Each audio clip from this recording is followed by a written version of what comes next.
President, let me turn to you. You have a connection to the Ukraine.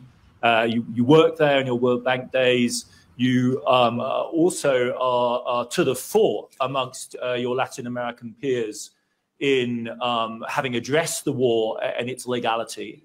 You're also, along with the United States, co-chairing and co-hosting the Summit of Democracies. You're in a privileged vantage point from your point of view in the Western Hemisphere, in really giving us a perspective on how you see this drama unfolding and its implications for the democratic project worldwide.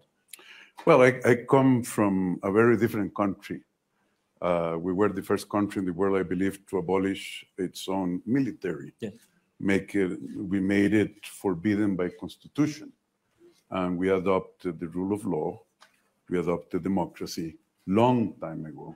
As a matter of fact, in the 200 years since we got independence, we have had tiny little periods where democracy was, say, interrupted. 6 weeks in 1948 with revolution, a period in the 1850s that had a very small dictatorship. Personally, I do have that connection because I work in Ukraine. I live on Krishchatyk Street, right there in front of the market. I saw the struggles in the early 2000s of the Ukrainians trying to rebuild their economy when it was melting during the crisis. And in that sense, and having worked in the former Soviet Union, when I became president, I used the words that the foreign minister of Sweden just used: the criminal, illegal attack of Russia to Ukraine. And I was taken to court in my own country, being the president, because I was violating Costa Ricans' neutrality. The court said, no, the president can't say what the Costa Rican people think and what he thinks. We are not sending an army because we don't have one. That's, democracy has its quirks too. It was the right of the person of the people who took me to court. And at the same time, we had a cyber attack associated to Russia. So you see, the president speaking is causing all these things. Well, ladies and gentlemen, as Churchill said, democracy is the worst form of government except all others. That's the one we have.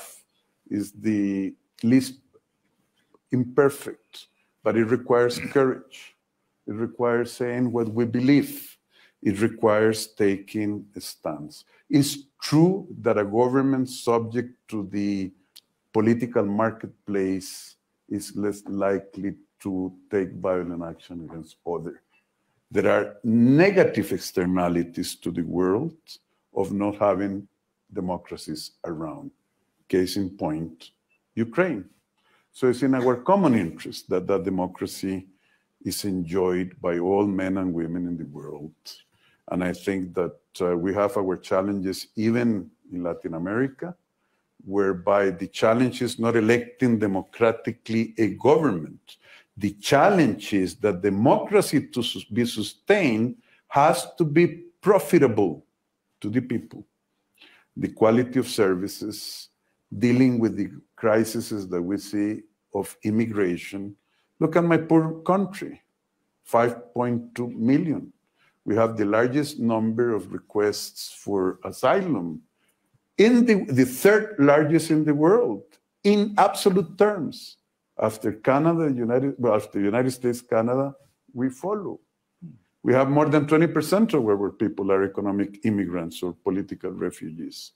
So I think democracy will continue. In my imagination, I cannot imagine a better way of electing governments, but we also need to be more courageous, be more accountable, and be able to deliver what most people want: share prosperity, peace, and a better future for our children. And that is where democracies are struggling today to achieve that, and certainly it would be in our interest that most countries in the world are democratic.